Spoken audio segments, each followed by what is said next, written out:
Welcome back to This Is HCD, where we explore the intersections of design, innovation and human experience. I'm your host, Jerry Scullion, and today's guest is the remarkable Avril Copeland. Avril takes us on a fascinating journey from her early days in Dublin to the vibrant scene of Nashville before making a transformative leap into physiotherapy and health technology. We discuss how resilience, human-centred design and her entrepreneurial ventures with TickerFit and HACA Health have helped shape her approach to creating innovative solutions for chronic condition management. Now, Avril shares the passion that drives her work, the importance of building strong patient connections, and how her diverse experiences, ranging from adventure racing to the music industry, have influenced her creative and professional outlook. It's an inspiring conversation about the power of passion, community and continuous learning in achieving success. But before we dive into today's episode, I'd like to thank our sponsor, Smaply. Smaply helps you visualize and manage your customer journeys seamlessly. Whether you're mapping user experiences or collaborating with your team in real time, Smaply offers a centralized platform to manage the entire journey, ensuring you stay connected with your customer needs. I've been a huge fan of it for over a decade and I use it daily. Now, let's jump into the conversation with Avril Copeland. Avril Copeland, I'm delighted to have you on the podcast. A very warm welcome. Maybe we'll start off. I've known you for a couple of years and we've done some work together over the years. But for our guests, or for our listeners, should I say, maybe we'll start off. Tell us a little bit about yourself, where you're from and what you do. So, yes, my name's Avril. I'm from Dublin originally. And, up the Dubs. And I went to school here, South Dublin, and left school and decided I had a big interest in media production, music. So when I left school, I went into media production and studied that. And after that, I, at the time, had a huge passion and still do really for music and around, especially country music at the time. Yeah. So decided I'd do sound engineering. So I did that in Temple Bar for a year. And at the time, I was also playing a lot of sports. I played Irish hockey for a good number of years. And at the time, you know, I'd been playing for years and we had just missed qualification for the Olympics. So, so I decided then the time was right to head to Nashville, Tennessee, as any That's the logical step. Dublin schoolgirl decides. Just head off to Nashville, Tennessee. Yeah. So I faxed around all the recording studios in Nashville at the time. And thankfully got a job in a recording studio called the Sound Emporium, Belmont Boulevard in Nashville. So I went there and I was there for 7 years in total. And so for the first 2 years, I worked in the music industry, in the recording studio, and then for country music songwriters for a few years doing tour management and business management. And then returned to college over there to study exercise science, given my history and background in sport, and then decided, I needed to get a real job and moved home to Ireland to study physio, worked in Beaumont Hospital for a few years, and then from that had the idea for developing a technology business, which I did, and that's kind of been the last thing that I've done. Brilliant. Well, it's been great to have you in the show, Avril. Thanks. I'm only joking. So you've lived about 4 lives. I mean, I remember when we first connected, I was just like silent, kind of going, wow. There's a lot of wow moments in that piece, like, you know, from the moment of nearly getting to the Olympics, which is a new one for me, folks. Avril hasn't mentioned that to me before. And then going off to Nashville. And I knew the story about Nashville, about going there. And a lot of my friends are musicians, ex-musicians or still musicians. I don't think you ever grow out of being a musician, to be honest. But what did you learn from working in Nashville and studying sound engineering? And what has that given you as a practitioner, I guess, professional in the current world? What do you lean on when you look back in that time? That's a good question. What did I learn from my time in Nashville? I suppose it was a big change for me going from, as I said, a South Dublin schoolgirl to going over to, being essentially on my own in the States, like 2021. And I probably led quite a sheltered life up to that point. And then obviously going there, opened up my eyes to so many more experiences while I was over there. I think there was the whole creative side of living in Nashville and being part of the country music kind of community, which has been probably a part of my life throughout.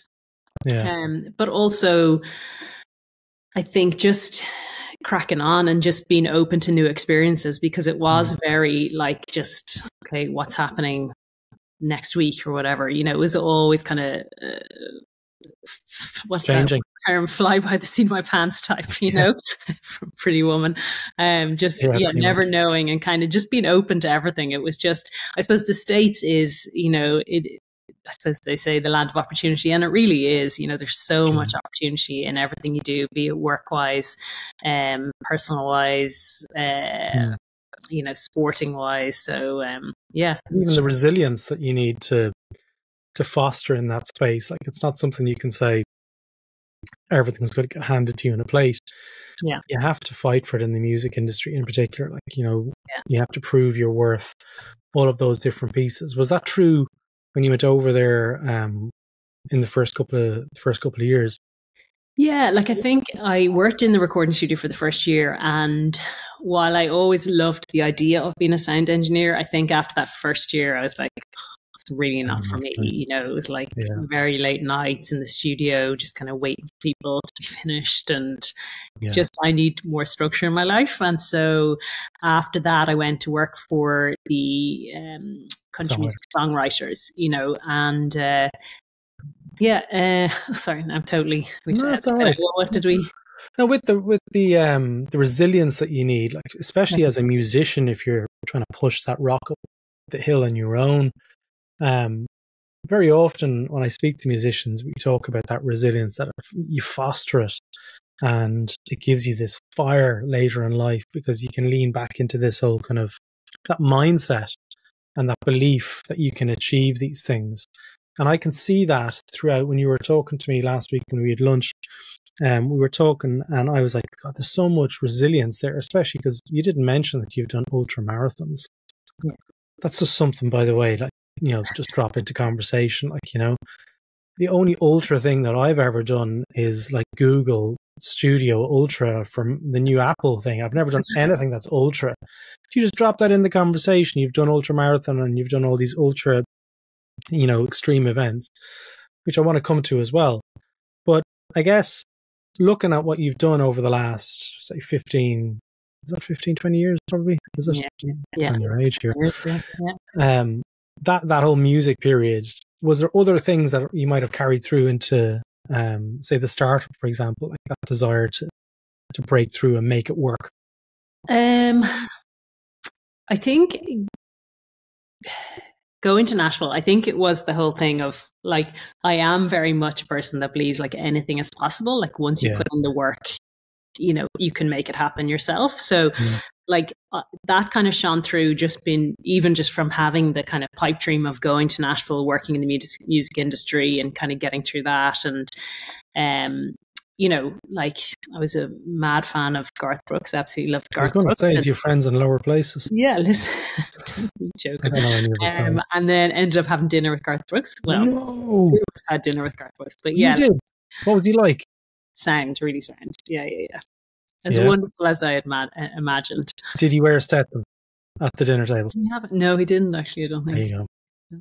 It's a guise that he puts on. He's not really. No, he's all that and more. But like, stay in this conversation, stay on the bit, talk about Garth Brooks more, Jerry. And I'm like, no, this is the wrong podcast for a Garth Brooks. No, I don't want Google to identify me as a Garth Brooks anything. So, I think the resilience, so I definitely have always had that mindset. So that kind of, and I think the more you do things like that, the more self-efficacy you build up and you kind of realize, okay, it actually does work if I, have this idea and then put in the work and see it through. And I think also, as you mentioned, the adventure racing. So I did the expedition adventure racing, which essentially I was home. The first Christmas I was home from Nashville, I was watching television one morning and came across this show called the Eco Challenge, and it was in Borneo that year, and it was a Mark Burnett production, from Survivor and The Apprentice and all that. And it was mad. Like, it was these teams, co-ed kind of teams of 4, navigating an unmarked course with map and compass through the jungle for like 8 to 10 days. And I was like, oh my God, that just looks amazing. And I know what I'm going to do next. Yeah, exactly. So as soon as I went back to Nashville, I signed up for this course, like a week-long course in West Virginia, to learn to navigate, mountain bike, climb, kayak, and all that good stuff. And so I went and, did my first race then, and then started doing expedition racing. So that definitely, I think, like anyone who's done kind of expedition length adventure racing, like, 8 to 10 days in the wilderness over like 900 kilometers, with 3 other people, and night and day, with like 2 hours sleep or 3 hours sleep per night. Like, you have to be resilient to get through it. Like, there's so many highs and lows. Like, they call it like this microcosm of life, all the highs and lows of a lifetime built into that like 8 days. And so the resilience that you need is to get through, because if anyone drops out, the whole team then drops out. So there's kind of a lot of pressure to get through it. But I think, definitely from that has definitely also, I suppose, I don't know if you build resilience or. But I think that's part of your DNA as well. I think, like, and without going too much into a personal story in the background, but Louis Copeland is your dad. Famous tailor. Do you call him a tailor? Is he a tailor? Yeah, I guess he is a tailor. Yeah. Trained as a tailor, yeah. But when you speak to Louis, like, he works, and he has worked for most of his life. Like, he's just like an absolute animal. Yeah. He's telling me the hours that he puts in, and, he's probably in his 60s, 70s, I've no idea. Yeah, 70s, early 70s, yeah. And he looks like he's in his 50s. It's unbelievable. So that you've been around this level of work ethic since birth. Yeah. And there's obviously, like, you didn't pick this up off the ground. Like, that's obviously been something that you've carried through into your own life. Yeah. And I could see that resilience carrying through when you talk about the next stage. It's like so many, like after the piece of like going to Borneo and stuff, you decided to become a physio. And this is where it gets really interesting for me, because, where did that come from? Was that a connection back to the sport, the exercise from Borneo? Back to the sporting days that I was, I loved physio. So, like, I suppose the big things in my life were sport and music at the time when I left school. And, I was doing so much hockey at the time. I was never going to get the points for physio. So it was kind of one or the other. And so I think, though, after working in the music industry and having kind of done that, my next thing was kind of physio, and I'd always had it in the back of my mind and about returning as a mature student, and thankfully, after doing the exercise science degree in the States, I was accepted into the Royal College of Surgeons here and went back and did physio, which was just brilliant. I loved it. And then went on to work in Beaumont, which again was, like, I loved it. I really did. I loved not only the job, but just the people and the camaraderie among the staff, and just the patients, that, like, the rapport that you build up with these patients who, are probably at the most vulnerable times of their life, and the difference that you can make was really rewarding. So that was kind of the physio stage, and then I suppose from that led to the business. You went to the startup. So it's funny, because I'm doing a lot of podcasting this week and next week as well. I just finished a podcast with Kate Tarling, who wrote this book called The Service Organization.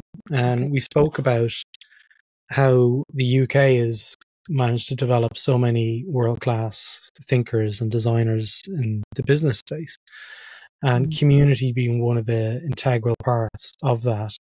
And we discussed why frontline workers in hospitals in particular see so many opportunities to improve and deliver better experiences. And it's funny that, like, I'm hearing it an hour later, like after the last conversation, that it's coming up here again. Like, you were in the front line working with people, as you said, in the most vulnerable state. And for me, that's such a complex ecosystem. There's so many moving parts at the same time, and you've got a direct ownership of that relationship with the person that you're working with, the patient. So walk me through, like, where you had this kind of moment of opportunity in your head to actually making something happen. That's the bit I'm really interested in, because I identify you, Avril, as a really great change maker. You've taken a problem, you've seen a solution, you've marketed it, and we can talk a little bit more around that. But I want to understand how you got to that point. So I think, so I worked, when I was in the hospital, I worked in outpatients quite a bit, and then obviously up on the wards, and it was more so probably in outpatients, which is more obvious. But, we were seeing patients come in and they were being referred for, say, arthritic knees, and our job was around, giving them exercises around strengthening their quads and their lower limbs. And some of these patients would come in and, they had arthritic knees, but they also, could be obese or have high cholesterol and have all these kind of serious risk factors or significant risk factors for chronic conditions, or some were living with chronic conditions. And yet we weren't really addressing those just because you just don't have the time. And, you're in there, get the exercises and support the patient in learning those exercises, and then see that patient again in a few weeks. Yeah. And so it was quite transactional in that respect, but I felt that you do, with patients in the hospital, be it in outpatients or up in the ward, as I mentioned, like, you do build up this rapport with patients, and they do trust you. And like, I always felt when I gave more to patients in terms of, checked in with patients, how they were getting on, they really felt like I was their coach, in that they really felt, God, this person cares that I'm actually doing something, and therefore would actually do the exercises or whatever else. And that kind of translated. Then I was doing research for the Irish Society of Chartered Physios at the time around the role of health professionals in prescribing exercise and education for supporting patients around their lifestyle. So not just specifically around, quad exercises, but other interventions around diet and all of that good stuff. And I found, there was two main reasons why health professionals don't routinely do it. So as in, like, say, physios and other allied health professionals or GPs. And one was time. They simply just don't have the time. And the second was around confidence in their ability to, especially when it comes to exercise. Like, if you have a patient who has some cardiac condition and you're a bit concerned, you don't want to be giving them some random exercise program just in case, because there's also the medical legal aspect that you have to be aware of. Sure. So it was from that then I was like, God, if there was a platform that you could enter information about the patient, baseline information about the patient, which would generate, based on current evidence, a recommended kind of program of exercise, education, depending on their condition or their risk factors, and then essentially a support system. So, for me, it was a conduit in terms of, it was what Greg used to call the umbilical cord between a health professional and patient, that it was, so you weren't just off, saying, okay, go off, download an app and we'll see you again in a few weeks, and not really be invested. It was just extending arm of you, but in a way that wasn't, I suppose, overburdensome for the health professional. Yeah. So that was the kind of idea that, if we had this platform, a health professional could go on, input information, generate a program of care, and still have that feedback, have that interaction with the patient, albeit at a distance, so that's kind of how the idea came about. I just thought, God, we could do so much more when it comes to especially chronic conditions, and trying to, primary prevention versus, secondary prevention. So what was this called? Was this TickerFit? Yeah, so Inner Strength was our company, and then TickerFit was our first product. Okay, so that would develop programs of rehabilitation, I guess. Is that right? Yeah.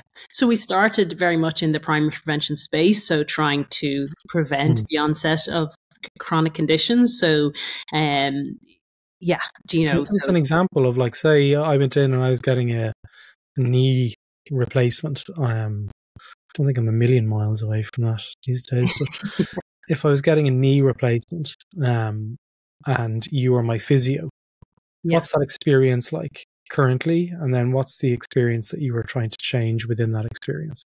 So I suppose the experience previously was you would come in, you would before surgery, yeah, and you would get you'd get a handout with exercises, you would get some information about, say, your surgery or whatever else, and you know, back then that was pretty much it. You know, that way it was like, we'll see you post-op, or we'd see you up on the ward, obviously, after your knee replacement, to get you moving and prescribe exercise at that point. But I suppose what we were doing now, we weren't necessarily in the musculoskeletal space, but when we were seeing patients in outpatients, or the whole idea of the technology was that patient would come in and we'd explore, okay, well, this patient has an arthritic knee and they're going for knee replacement, but also, you know, do they have high cholesterol, high blood pressure, what's their weight? Because obviously all these things are going to impact, you know, your overall kind of health outcome. And from that, then we would input that information, then that would generate a program of daily exercise. So this is post activity. This is what TickerFit does, is it? Yeah. And then video content. So it would basically take that information that we would input, and then you know, the different videos would be tagged. Okay, high cholesterol patient with, you know, male with high cholesterol, and it would put together a personalized content, you know, or educational content or program for that patient. And then that would, over time, you would trigger that information to go, you know, it was all, you could configure it whatever way you wanted. But also your engagement then would be tracked and then fed back to the health professional. So the next time you're in, I would be able to sit down and go, okay, well, look, I can see you're doing great here, but what happened this week? Or they have to track their activities as well, presumably. Yeah, so we'd integrated with the Apple Watch, Fitbits, and all that good stuff. And I suppose back then, even before Fitbits, we had Greg, my CTO, Greg Balmer, had use the accelerometer in the phone, you know, around tracking steps. So we had figured out ways to do that too. That's obviously all before Google so Fit. This was probably 2011, 2012, was it around that time? Yeah, exactly. Yeah. Because the Fitbit started to come out in 2012, I think it was around that time. The drop. Yes. 12, so you were developing all that and was integrated, and then how did that data then permeate into the hospital? So one of the challenges within startup is getting it in, and then how it integrates with other software. So that's usually one of the biggest challenges. How did you handle, or how did you approach, after you've created it, getting it into a hospital, and then also how you handle that conversation with, like, does it integrate with Outlook? All of those questions. We were probably lucky in that it was early days in that whole scene. It was very early days. So we had a standalone, we had a web-based app, you know, that had essentially the platform. And so so that was, I think, towards the end, we were, you know, those conversations were coming in, and in terms of feedback. But I think, you know, we were very much focused on the HSE and the NHS, and there's a lot of legacy platforms. So it was kind of, okay, well, like, what's the point in integrating with these platforms when these are going to be changed pretty soon, you know, or there's different different systems in every single hospital or every few hospitals. Unique. So it was just like, you would have just spent most of your time doing integrations versus actually and then supporting the integrations as well. Yeah, exactly. Yeah. So I think obviously that's changing now, but that was kind of the case back then. So they needed a computer, like the physio needed a computer, and the, I was going to say recipient, but the patient would have needed the app, computer, an app, and if plus or minus Fitbit or Apple Watch or whatever. Okay, very, very good. So with all that going on, this took you up till, was it 20? I have no idea what year it is now. Up until the last couple of years, is it? Yeah, so we focused on TickerFit, and then we built HACA, which was, we won a contract with the NHS around supporting children and young people with long-term conditions. And so we had this kind of foundational platform that essentially could be used in different chronic or, conditions. Yeah. And we presented the NHS, and thankfully, as I said, won this contract, and we developed out HACA Health, which was for children living with cystic fibrosis. Okay. So we worked on that with the NHS and UCL at Great Ormond Street and the researchers there. And that was a really, I suppose, great project as well. So your role here in this, like you mentioned, Greg was your CTO at Inner Strength Health, is it? Strength, yeah. Okay, I always get it backwards. So what was your role through all of this? Was this, how would you describe it? Bottle washer, CEO. So I suppose I kind of had set about setting up the company back in 2012. CEO. Yeah, CEO. Yeah, exactly. And then Greg came on as CTO, and we had Jane, and we had, more front end and back end developers. So, I was CEO throughout the whole thing. So if you had to describe what your key learnings were from working on TickerFit and HACA Health or HACA Health? HACA Health, yeah. HACA as in like the All Blacks, HACA. Yeah. How would you approach design and human-centered design and the importance of design in how you approach, say, even like future projects that you take on? Yeah, I definitely have a much bigger appreciation now of human-centered design. Like, so when we started out with TickerFit, it was very much like, I was like, oh, build it and they will come and they'll use it, because we know best. And it was a very naive and probably ignorant approach. And, we remember we had one kind of trial we were doing, and we onboarded all the patients, and this trial was in cardiac rehab. So for patients who'd had a cardiac event who were trying to recover and recuperate and prevent another cardiac event. And so many were older adults, and we onboarded them and couldn't figure out, a few days later, they were all totally off the platform. Like, what's going on? This is, we didn't think it was this bad, and soon realized they couldn't remember their passwords. So that was a big issue. And, then Greg came up with, with Slack, like the magic links or whatever. And then obviously that changed all that. So that, and if we had done the groundwork initially, we would have realized that was potentially an issue that we could have solved from the get-go. And when we worked on HACA, we took a very different approach. So we worked with a user research agency in London, who were amazing. And essentially, before we did anything, we spent a good few weeks talking to patients, talking to health professionals. A few of the guys went out and just spent days with the kids and their families, really trying to understand their day-to-day of living with CF. And we joined, as I said, we partnered with the UCL and Great Ormond Street and some of the researchers there. And one who's a friend of mine, actually a physio, Sarah Rand. And we were like, oh yeah, if we do this, this and this, they'll use it. And when they went out to the kids, they were like, allergic, not a chance. It was a very different approach. And so we totally, everything that we thought going into that project completely flipped on its head after doing the research. So yeah, it gave me a whole new appreciation, and if I was going to do it again, I would very much focus on that from the get-go. Yeah. I'm hearing again, the resilience piece coming through, like the whole kind of the ability to not, I hate saying fail and get better and all this kind of stuff, but like the ability to face that potential rejection, potential change, all of these different things. If you speak to people who are coming out of university or speaking to people who are getting into this space and they don't possess that, like, okay, maybe they haven't been exposed to it from birth like you were, what advice do you give to people in that kind of headspace? How do they improve that situation? Well, what would you say to them? In terms of like getting through the whole kind of startup, like absolutely, because like there's so many people out there with who are on the front line or who are working in complex systems, and they see opportunities, they want to improve it. Yeah, like, you've taken something not once but twice now, like, and you had success with it. And I'd be doing a disservice to the listeners if I didn't ask you, like, how did you do that?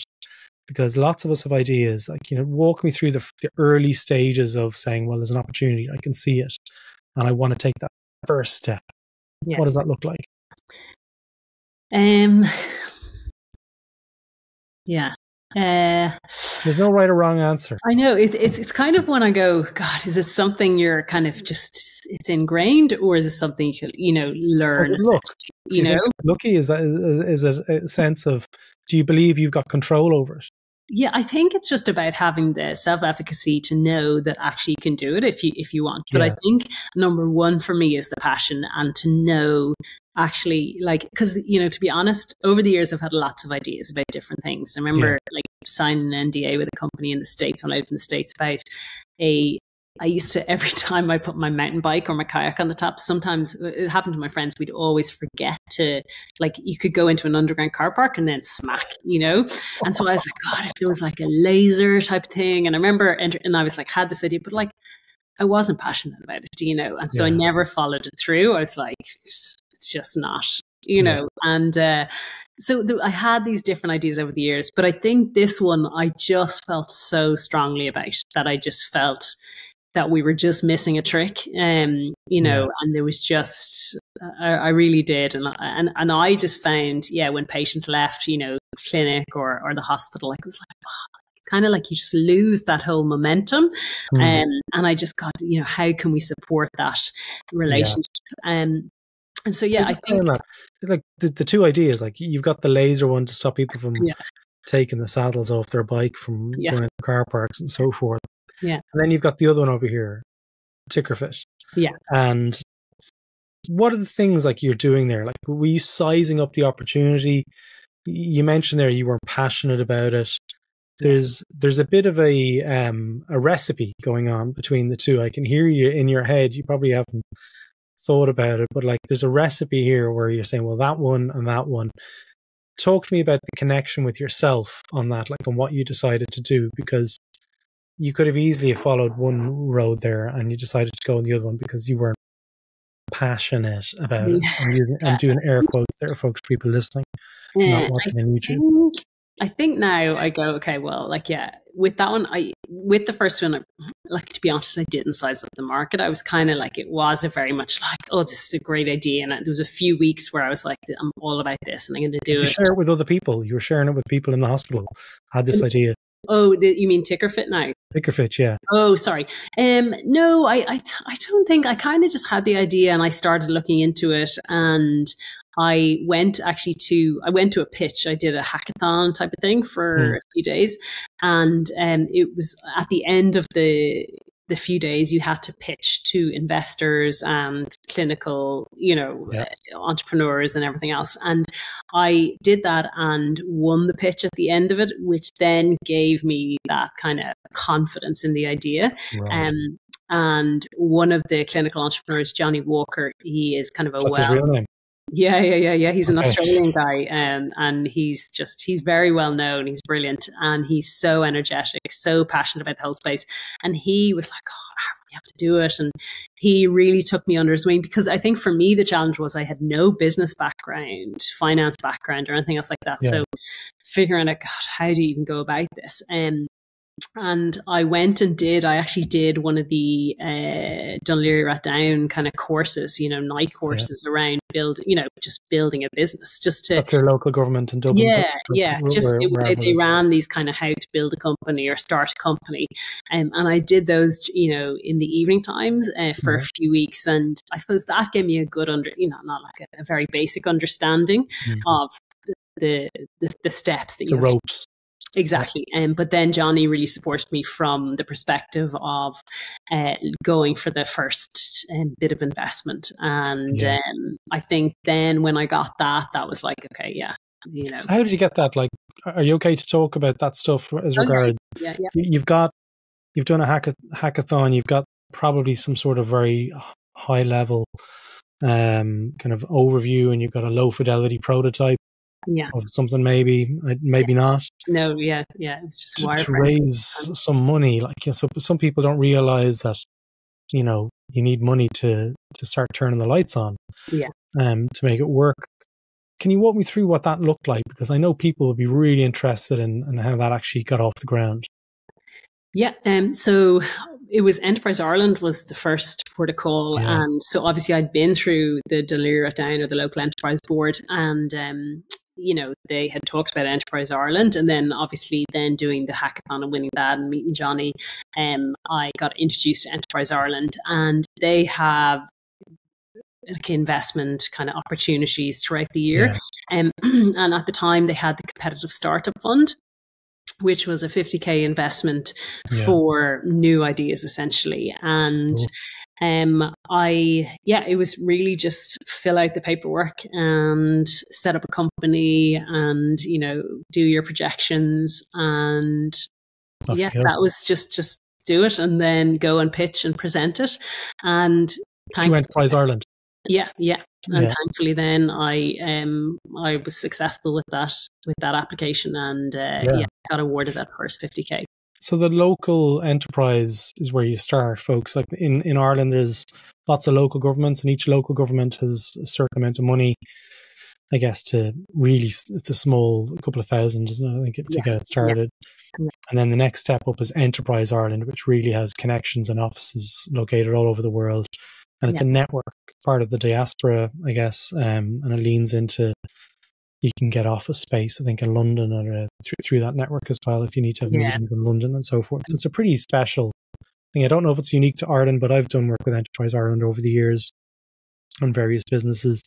It's pretty cool to have it within our own ecosystem. Yeah, it's brilliant to be involved and connected with them, because they, as you said, they have this reach throughout the world, you know, in all different sectors. So in healthcare, they're really strong. So they have great networks in the States and wherever else. So you'll always find a link to Enterprise Ireland. Yeah, exactly. That community piece is so important. I'm hearing that coming through. Going back to the local enterprise, what did they do? Like, was there a course that you had to go through at that point to get ready for Enterprise Ireland? I think I just looked it up. I just looked up my local enterprise board, and I remember they had like I think it was a 12-week course, how to start a company. And you did it. Okay, very good. Yeah. You got it. That's how the story of TickerFit started in its kind of various encumbrance, I guess. Like it took off at that point, like, you know. Yeah. And over the years, like, you know, like that business has gone on, and it's had another life. It's, you know, you've passed the baton on to another company. And where you're currently at now is, talk to us. What's going on? So I finished up. So the company was acquired by Uniphar back in 2020, and then we ended up working just to last November. And myself and Greg stayed on till last November. And I've taken a good few months off just to hang out with the kids and get them going. And so I've done that, and now I suppose I'm kind of now looking to get back into something. Whether it be a startup myself or go and work with, you know, a scale up or even into a corporate, you know, I'm kind of just having lots of conversations. I really want to find something that I'm passionate about. And I know that word keeps coming through, but for me, that's what drives me. And that, you know, I want to go to something like my dad, you know, dad just loves his job. Like, it's his, you know, dad, that's his social life. Absolutely does. Like, absolutely, you know it. And like, it's his social life. It's everything to him. And so I really want to find that again, you know, that kind of energy and excitement that you get by doing something, I suppose, again, that you're passionate about. So so I'm just having lots of conversations. I have you know, obviously an interest now in digital health, like healthcare, definitely I want to stay in. Be it digital health. You know, I've been through fertility treatment over the last few years, and so I do feel there's an opportunity somewhere. Huge opportunity in that space. Women's health and fertility, and so potentially something in that. Or if not, yeah, on that point, you mentioned there about making sure that you're passionate about it. Yeah. And that phrase gets used a lot, even in the media, like, you know. What does it mean to you? Like, you know, what does that mean in terms of what you do next? And why do you feel that's so important? Because I think life is short, you know, and I think you have to do something. Like, you spend so much of your life working, and for me, it just has to be something that I enjoy and that drives me and wants me to go in every day, you know, or gives me the want to go in every day or whatever I do. So yeah, I do. I just, it's just something that, what's the word? I don't know if it's like your purpose, your values or your purpose. Yeah, like that you just feel, God, I can really contribute to this and I can give value. Yeah. I mean, there's so much in that alone. Like, you know, one of the things that I'm hearing, it's a little bit like, remember that TV show, This Is Your Life? and the fact that you've gone through from school all the way to here. But you're not afraid to take risks, and you've tried lots of different things. You know, you've tried, you know, music in various forms, you know, sports, and it's served you really well. Like, there's a thread, you know, between all of these pieces, like, you know. Is that one of your secret powers about giving it a shot, giving it a go? I think for anyone, it's like, it's, you know, I think, you know, when you talk about children, and, you know, I have my 2 little ones now, and about getting them involved in sport. And because I was so involved in sport, I'd love for them to be involved in whatever sport. And, you know, just from reading about it, it's really just about opening their eyes to every sport, or giving them an opportunity to you know, be involved in each sport. And eventually they'll find something that actually they're passionate about, you know. And I think that's like that for everyone and for every part of our life. You know, it's like, it's definitely in work. You know, as I said, I'm having all these conversations now, trying to find something. And I think eventually I will come across something. It's just kind of keep trucking and having conversations and talking about it, like, you know. So look, Avril, it's been absolutely fantastic chatting with you. I'll put a link to your LinkedIn, if that's okay, in the show notes and stuff, for people to reach out and ask questions and follow. Like, Avril's a really inspirational person. I just find it really kind of empowering to hear a story like this. And like what we do in this podcast, we like to have people on and talk about their stories so we can all learn from them. Sometimes learn from their mistakes, but in your case, it just seems to have gone from strength to strength. So I'm wishing you the very best of luck in the next couple of months and years, when whatever you decide to do, and maybe come back on the show and tell us how you're getting on. And if you ever need any assistance from the Human Centered Design Network, we're always here. So thanks so much for your time and energy today, Avril. Thanks a million, Jerry. Great to talk to you.